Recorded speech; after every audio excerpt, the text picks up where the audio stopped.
Bom, a gente vai falar hoje sobre os aspectos anatômicos sobre a mão. Os dedos, eles são numerados, então o primeiro dedo é o polegar e o último dedo é o dedo mínimo.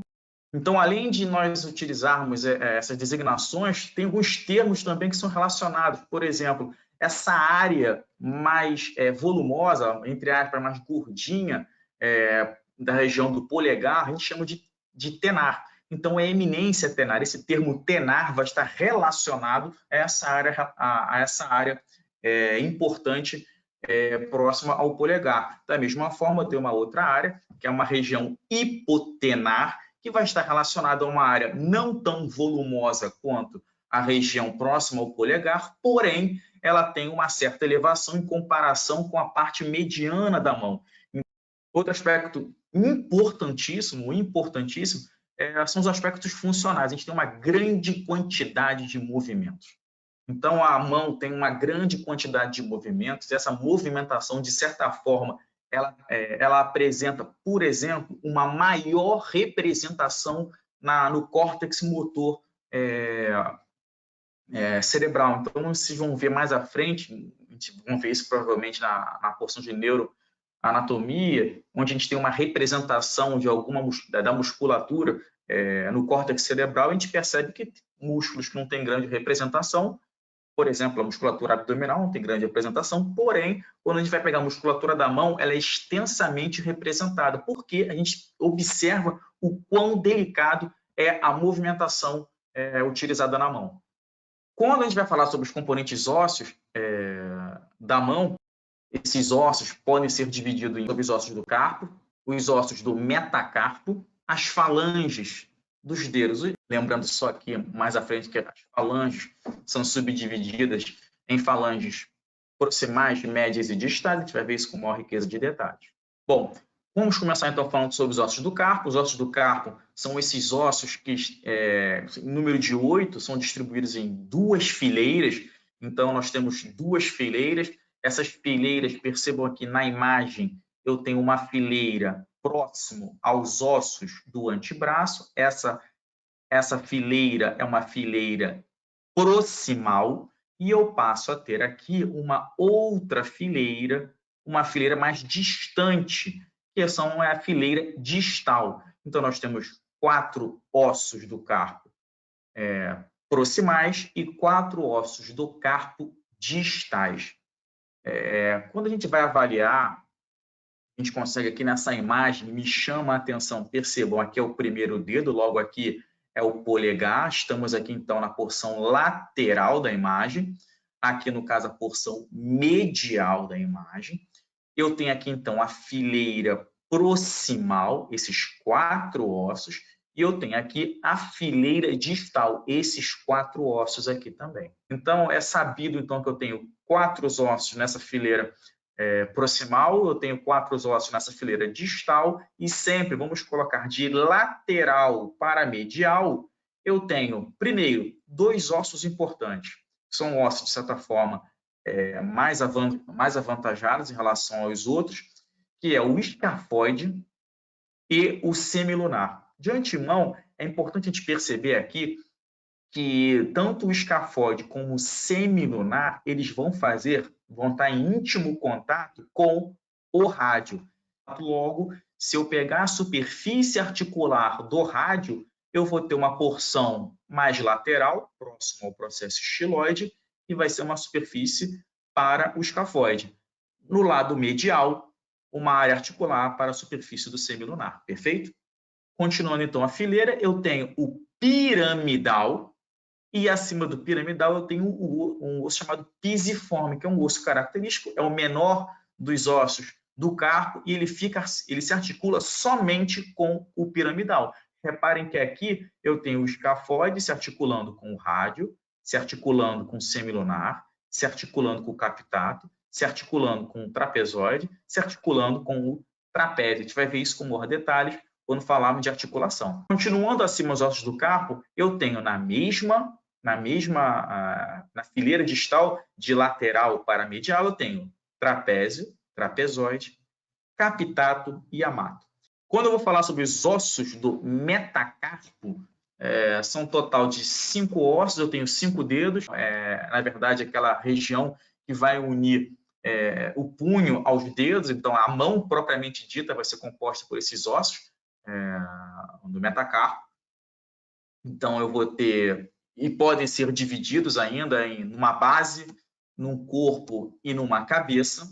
As falanges são em número de 14, então de antemão a gente até num primeiro momento pensa, caramba, tem alguma coisa errada aí, porque eu tenho 5 dedos, se eu tenho falange proximal, média e distal, eu tenho que ter 15, 3 vezes 5, 15.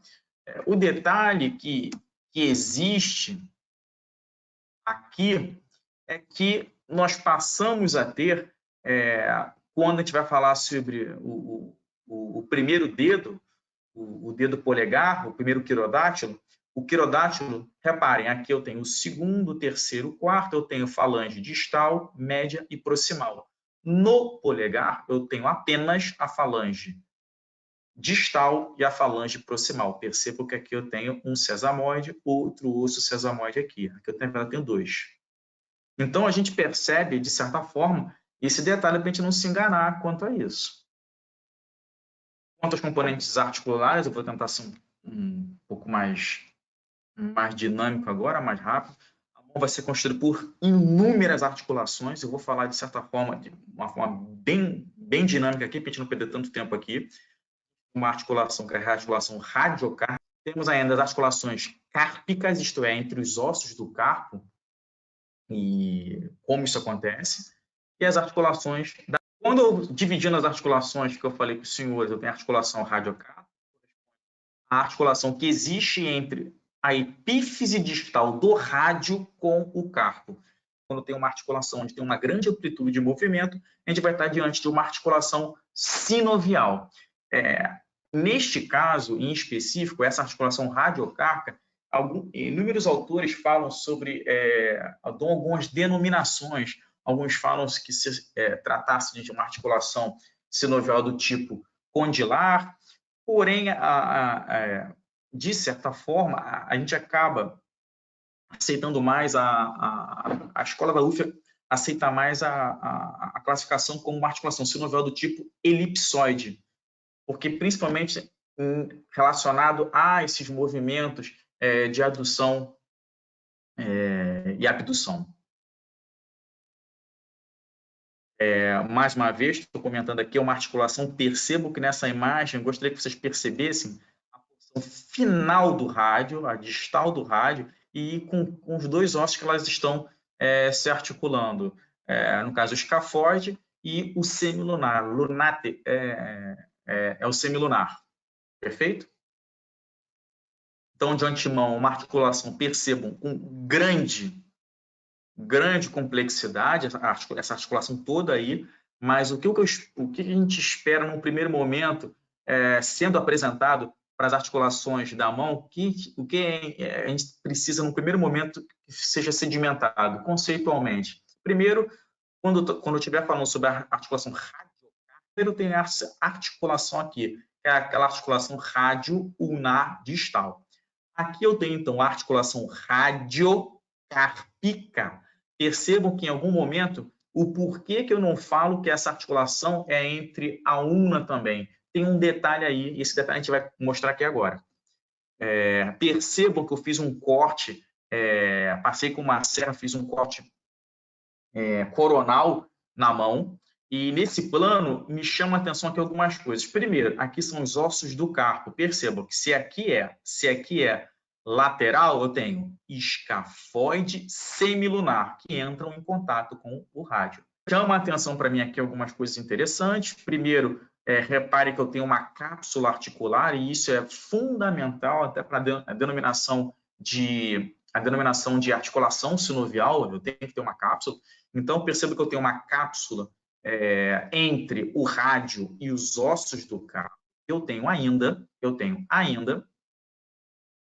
uma cápsula entre um disco articular e a ulna, e uma cápsula entre o disco articular e os ossos do carpo. Então, na verdade, eu passo a ter 2 articulações, uma entre a ulna e o disco articular, e uma entre o disco articular e os ossos do carpo. Perfeito? Então, aqui tem uma grande riqueza de ligamento que vão, de certa forma, dar estabilidade para essa articulação. Então, aqui, por exemplo, na seta em vermelho, me chama a atenção essa articulação radioulnar distal. Percebo que ela é sinovial, auxilia naquela articulação pivô-trocóide, auxiliando na pronação, supinação. Eu passo até aqui, então, a articulação radiocárpica, entre o osso do antebraço, que é o rádio, e os ossos do carpo. E aqui o importante sobre o disco articular, o que faz com que eu não tenha a articulação ocorre entre os ossos do carpo e o rádio e o disco articular.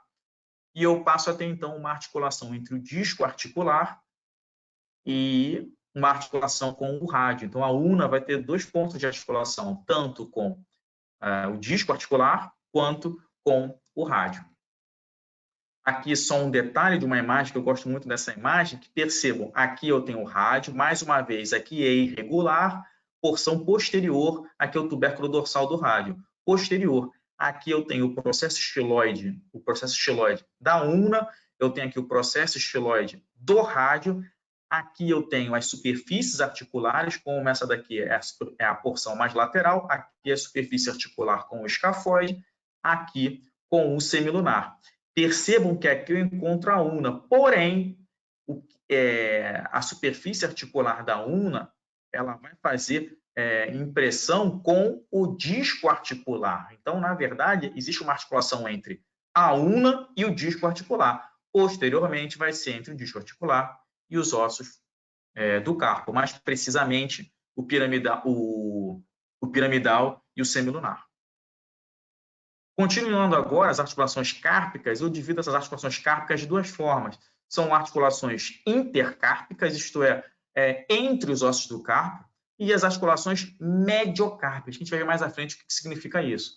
As articulações intercárpicas são as articulações dos ossos do carpo entre si. Então, são essas articulações aqui, essas que existem entre o escafoide e o semilunar, o capitato, o trapezóide, o capitato e o amato, enfim, são articulações entre os ossos do carpo. Porém, percebam que não tem uma articulação, a articulação que existe entre a primeira fileira e a segunda fileira, ela é uma articulação, ela tem uma cavidade, todas elas apresentam cavidades sinoviais, são articulações planas, sinoviais planas, e nesse caso aqui, no caso da articulação mediocárpica, vai ser uma articulação entre a primeira e a segunda fileira de ossos do carpo.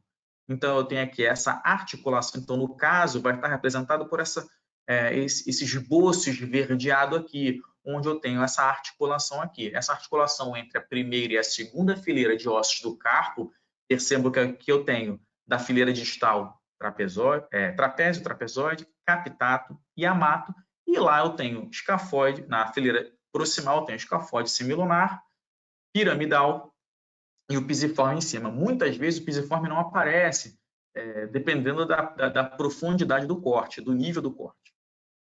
O restante das articulações das mãos podem ser divididas em 4 porções, articulações carpo-metacárpicas, que são, pegando as 2 imagens, são essas articulações aqui, ó, que existem entre os ossos do carpo e os metacarpos. Eu tenho as articulações intermetacárpicas, isto é, são as articulações que existem entre os ossos do metacarpo.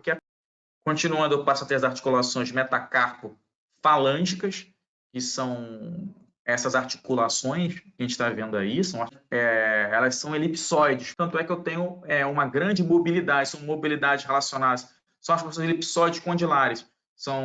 Eu tenho grande mobilidade nessas articulações. As articulações interfalângicas e metacarpofalângicas são independentes, são as interfalângicas proximais ou distais, são articulações também sinoviais. Percebo que existe uma cavidade sinovial aí, e nessa cavidade sinovial eu tenho também são do tipo em ginglio ou em dobradiço, que é a mesma coisa. Bom, quando a gente vai falar sobre os grupos musculares, os músculos podem ser divididos de várias formas. A musculatura que vai para a mão é uma musculatura que ou ela vem de outra região, mais precisamente do antebraço, muitas vezes até do braço, considerando que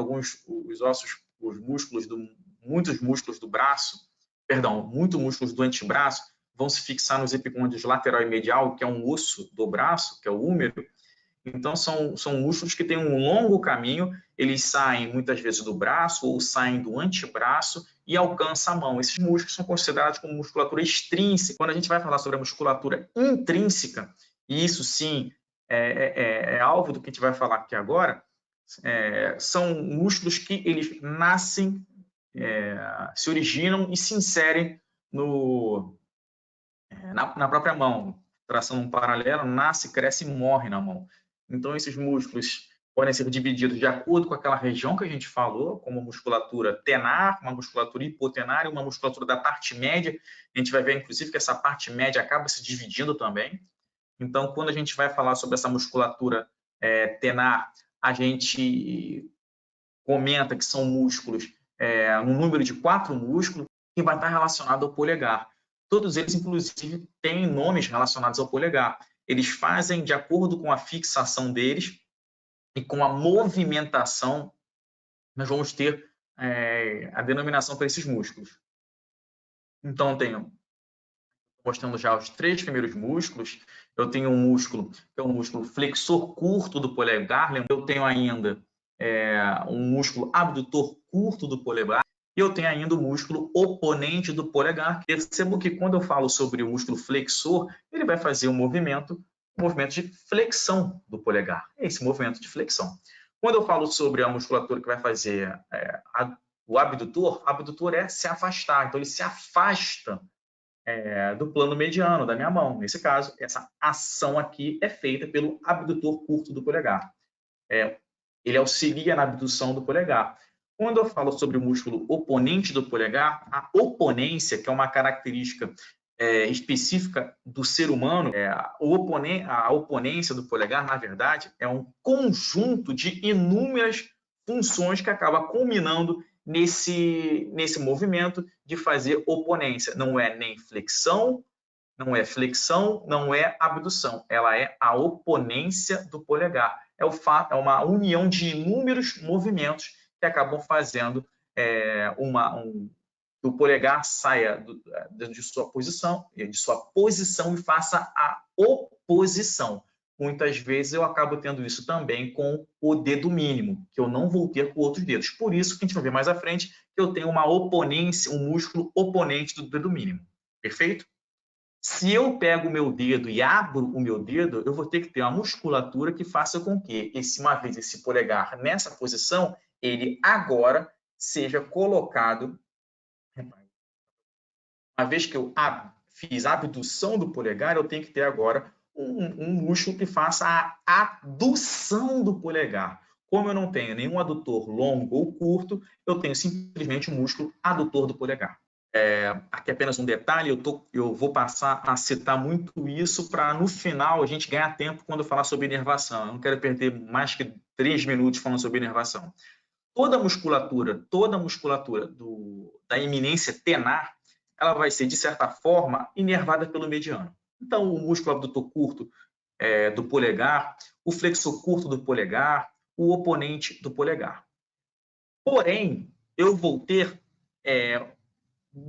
uma característica. Primeiro, o adutor do polegar ele é inervado pelo nervo ulnar. E, além disso, o nervo ulnar vai inervar uma outra porção, uma porção mais profunda do flexor curto do polegar.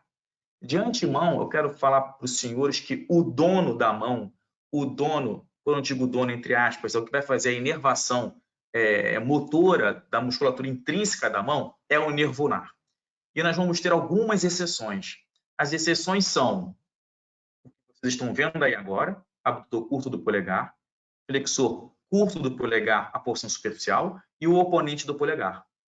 Além disso, eu vou ter 2 músculos que eu vou falar mais à frente, que são os 2 lumbricais, o primeiro e o segundo lumbrical. Perfeito? Excetuando esses músculos, todos os músculos serão inervados pelo nervo ulnar.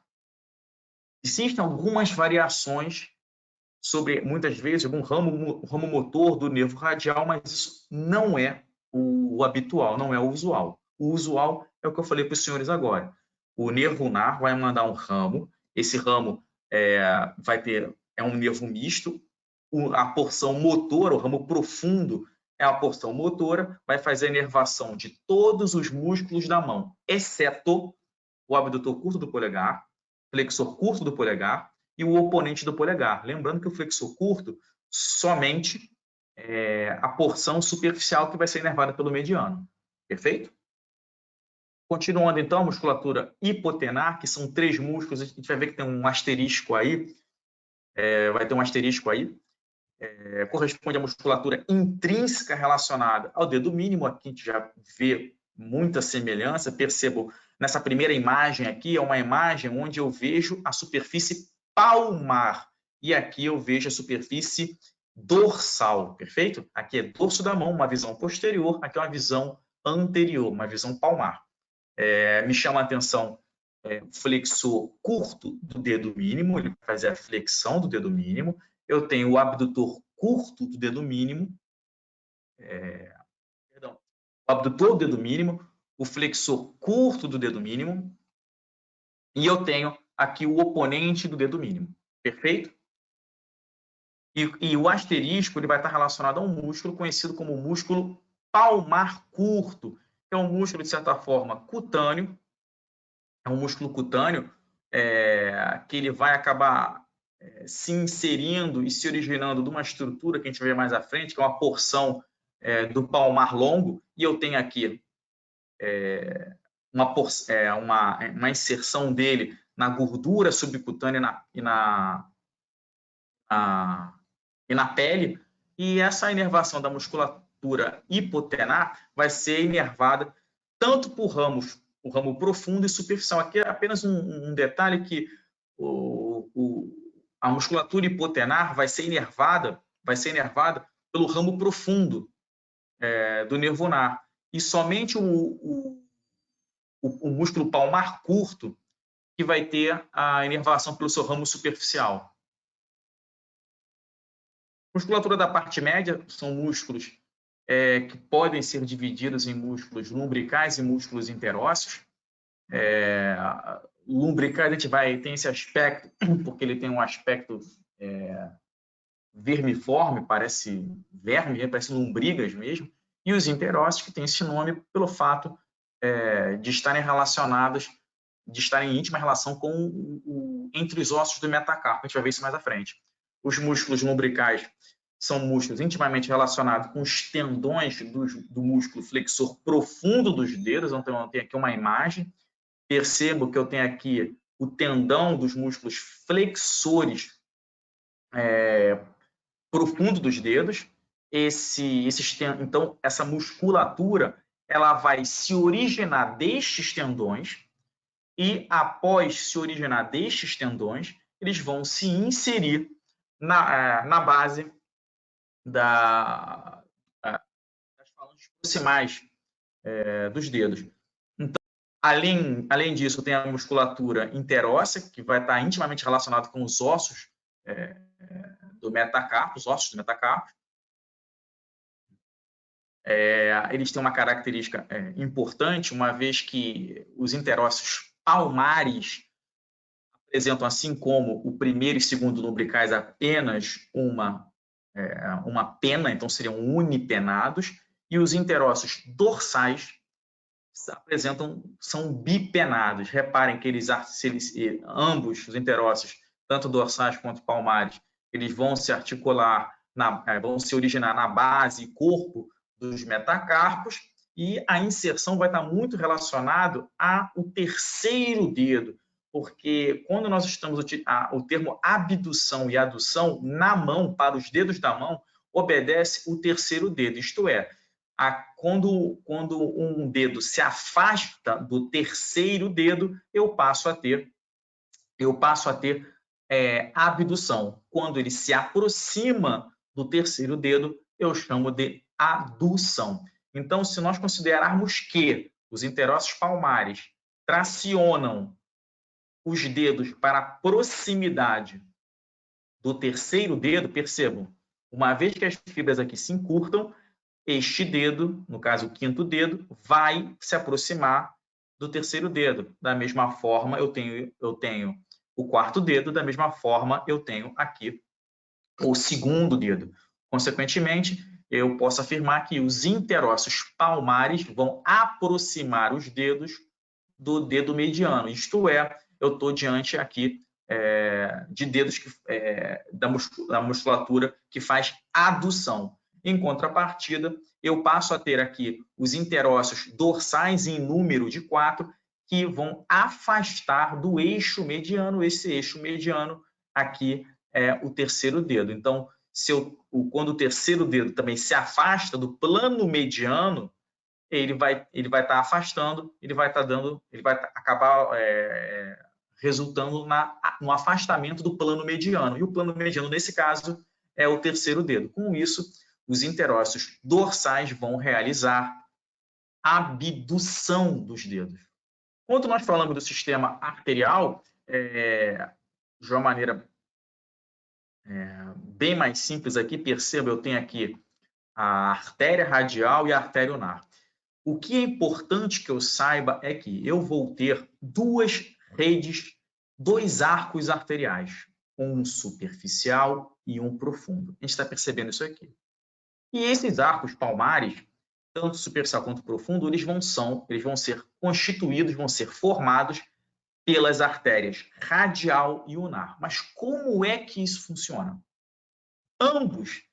Ambas as artérias radial e ulnar, elas vão formar os arcos. Porém, cada uma delas vai ter uma importância diferenciada dependendo do tipo de arco que eu estou falando. Como é que isso funciona? Perceba que eu tenho aqui a artéria radial, ela tem um calibre maior.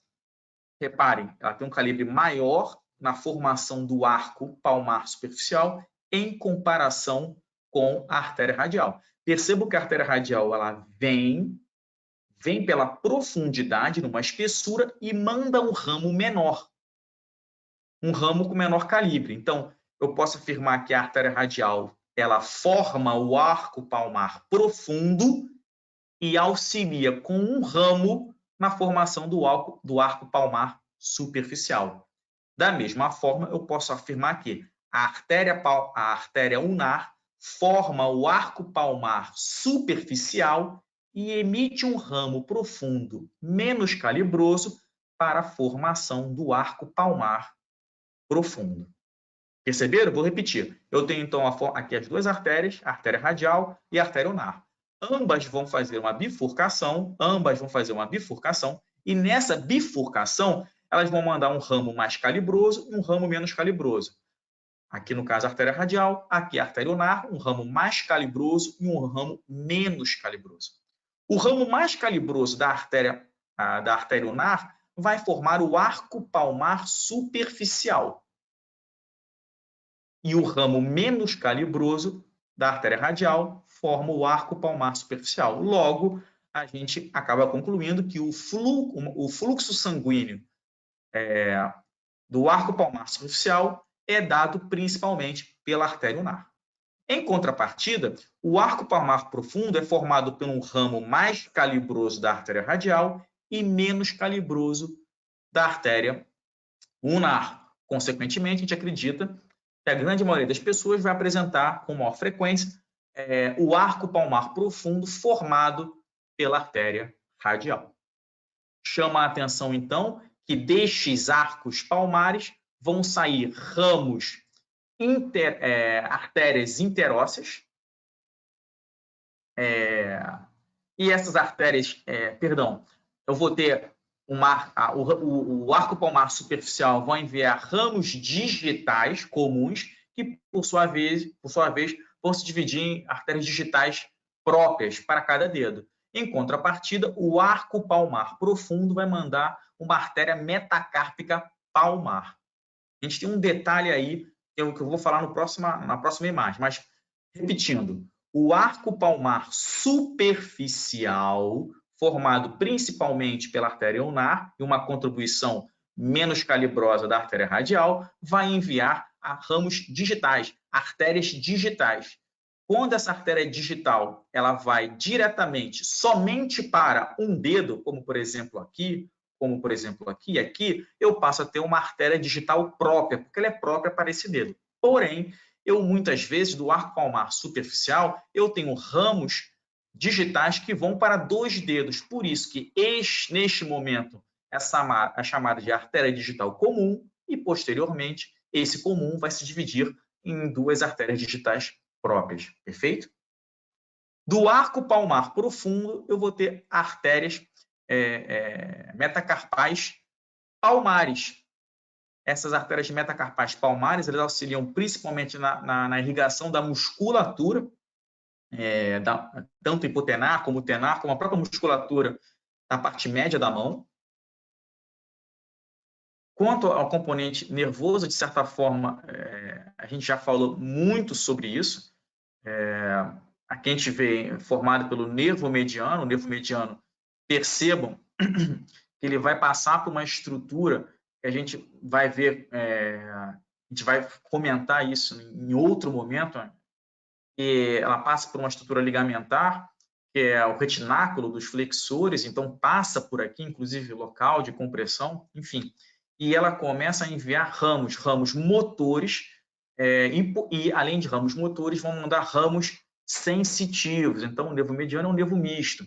O outro nervo que contribui com a inervação motora da mão é o nervo ulnar. Mais uma vez, repare da íntima relação que tem com o nervo ulnar, a íntima relação com o nervo ulnar, e ele também acaba, muitas vezes, até trocando fibras.